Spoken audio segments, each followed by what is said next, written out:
ನಾನೊಂದ್ 10 ಎಕರೆ ಅಗ್ರಿಕಲ್ಚರ್ ಕೆಲಸ ಮಾಡೀನಿ ಸೈಕಲ್ ಎಡಿ ಹೊಡೆದಿನ ಹ್ಯಾವಿ ಬಿಸಿಲಾಗ ಹ್ಯುಮಿಡಿಟಿ ವ್ಯವಸಾಯ ಬೀಳಂತ ಅಂತ ಇದ್ರಾಗ ವರ್ಕ್ ಮಾಡಿ ಬಂದಿನ ಹಾರ್ಡ್ ವರ್ಕರ್ ಅಷ್ಟು ಇದ್ರ ಕೆಲಸ ಮಾಡಿ ಬಂದಿನಿ ನಾನು ಬಿಸಿಲೇ ನಮ್ ಕಡೆ ಅಲ್ಲ ಇವಾಗ ಲಾಸ್ಟ್ ಇಲ್ಲಿ ಬಂದ್ ಯಾಕೆ ಈ ಸಲ ಮಾತು ಹೇಳ್ತೀನಿ ಅಂದ್ರೆ ಕಡಿಮೆ ಆಗಿದ್ದಕ್ಕೆ ಇಲ್ಲದವ್ರು ನಾ ನಿಮ್ಗೆ ಮಾತು ಬೀಳ್ತಿದ್ದಿಲ್ಲ ನಿಮ್ಗೆ ಬರ್ತಿದ್ದಿಲ್ಲ ಬೀಲಿಂಗ್ ಮೇನ್ ಉದಾಹರಣೆ ಅಂದ್ರೆ ನಿಮ್ಗೆ ನಂಬ್ಕೊಂಡೆ ಸರ್ ನೀವು ನಮ್ಮ ಪಾಲಿಗೆ ದೇವ್ರ ಇದ್ದಂಗೆ ವೈದ್ಯೋ ಹರಿನಾರಾಯಣ ಅಂದ್ರ ಸಾಕ್ಷಾತ್ ಹರಿನಾರಾಯಣಿಗೆ ನೋಡಿದೇವ್ ನಾವು ಇವತ್ತಂದಂಗೆ.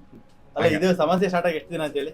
ಇದು 6 ತಿಂಗಳ ಮೇಲೆ ಹರಿದೋಗಿ 6 ತಿಂಗಳ ಮೇಲೆ ಇಲ್ಲಿ ಬಂದ ಎಷ್ಟು ದಿನ? ನಿಮ್ಮಲ್ಲಿ 3-4 ತಿಂಗಳಾಯ್ತು ಸರ್. 3-4 ತಿಂಗಳಿಗೆ ಒಂದು ಫಸ್ಟ್ ಟೈಮ್ ಕೊಟ್ಟಾಗ ಎಷ್ಟು ಇಂಪ್ರೂವ್ಮೆಂಟ್ ಆಯ್ತು? 20 ದಿವಸದಾಗೆ ನಿಮ್ಗೆ ನಾನು ಕ್ಯೂರ್ ಆಯ್ತು ಸರ್. ಓಕೆ. ಆಮೇಲೆ ಎರಡನೇ ಸರಿ ಬಂದಾಗ ಇಂಪ್ರೂವ್ಮೆಂಟ್ ಆಯ್ತು. ಹೌದು ಇಂಪ್ರೂವ್ಮೆಂಟ್ ಸರ್. ಮತ್ತೆ ಕಡಿಮೆ ಆದಾಗೆ ಬಂದಿನಿ ಸರ್. ನಾ ಇಲ್ಲಿ ಬರ್ತಿದ್ದಿಲ್ಲ. ನೀವು ಹೇಳಿದ್ರಿ ಸ್ಟಾರ್ಟಿಂಗ್ ಒಂದು 20 ದಿನದ ಕೂಲಿ ಕೊಡ್ತೀನಿ ನೀವು. ಬಸ್ ಸ್ಟ್ಯಾಂಡ್ ದಾಗೆ ಬಿದ್ದಾರ ಬ್ಯಾಲೆನ್ಸ್ ಒಂದು ಚೀಲ ತಗೊಂಡಿ ಬಿದ್ದಿ ಅಲ್ಲಿ ಮತ್ತೆ ಉಲ್ಟಾ ಈಗ ಕಾಲು ಬಿತ್ರಿ ಅದೇ ಕಾಲು ಮತ್ತೆ ಫ್ರಾಕ್ಚರ್ ಆದಂಗ ಅಂದ್ರೆ ನಾವು ಹಿಂಗ್ ಹಿಂದ ಮುಂಚೆ ರೀ ಫೆಬ್ರವರಿದಾಗ ಅಲ್ಲಿ ಡಿಸ್ಚಾರ್ಜ್ ಮಾಡಿದ್ರೆ ಸರ್ 7.5 HbA1c ನಿಮಗೆ ಮಾಡಲ್ಲಪ್ಪ ಆಪರೇಷನ್ 5.5 ಮಾಡ್ಕೊಂಡು